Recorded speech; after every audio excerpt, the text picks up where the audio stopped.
out and got a little bit of finance back in the late 80s, and got myself a computer, a cutter, and then started from there, knocking on doors in Cwmbran, around all the industrial units, and built my business up from there, really, from scratch.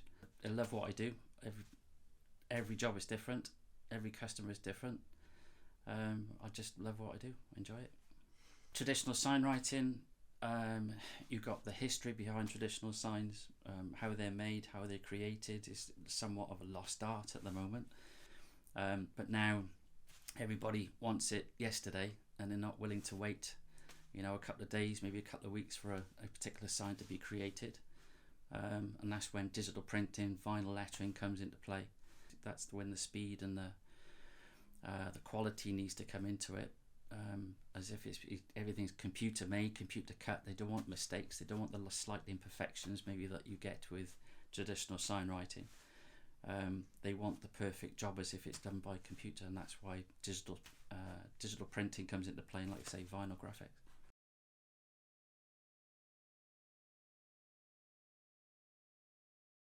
And I was walking around, and I could roughly see where the basement was, and you see where different rooms possibly could have been.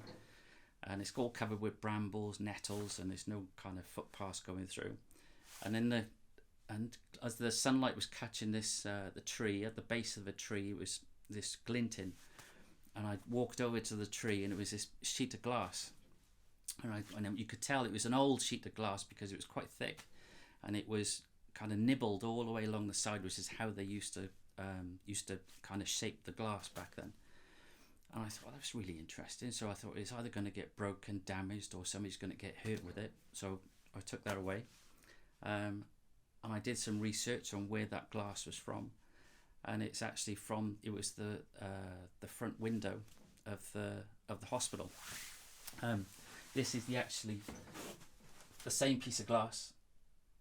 That's the hospital, how it used to be, and the actual pane of glass was from one of the front windows. So again, use traditional methods using 24 karat gold, all reverse hand painted, and it's kind of a keepsake for myself, really. So it's kind of not for sale. So yeah, it's all mine.